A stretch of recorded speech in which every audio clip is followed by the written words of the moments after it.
Electric চুলায় রান্নায় খরচ কেমন। তো চলুন আমরা প্র্যাকটিক্যাল পরীক্ষা করে দেখি। আজকে আমি দুইটা এনার্জি মিটার ব্যবহার করব।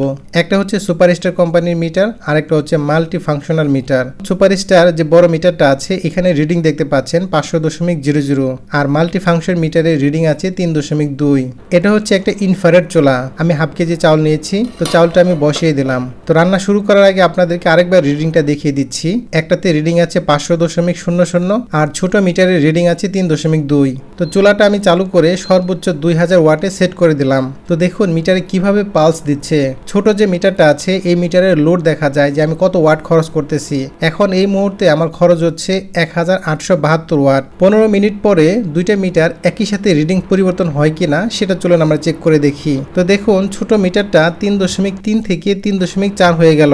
ঠিক 2 সেকেন্ড পরে বড় মিটারও কিন্তু 500.19 থেকে 500.20 হয়ে গেছে। মানে 15 মিনিটে দুইটা মিটারের ব্যবহারে কিন্তু 0.20 ইউনিট খরচ হয়েছে।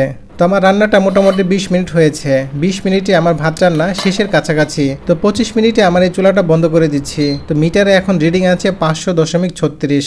মিটারে বর্তমান রিডিং 500.36 থেকে 500.00 বিয়োগ করলে 0.36 ইউনিট খরচ হয়েছে। বিদ্যুতের প্রতি ইউনিট যদি 10 টাকা ধরি তাহলে আমার এই 0.36 ইউনিটের খরচ হচ্ছে 3 টাকা 60 পয়সা। 3 বেলা রান্না করি তাহলে 10 টাকা 80 পয়সা খরচ হবে। মাসে খরচ হবে 324 টাকা।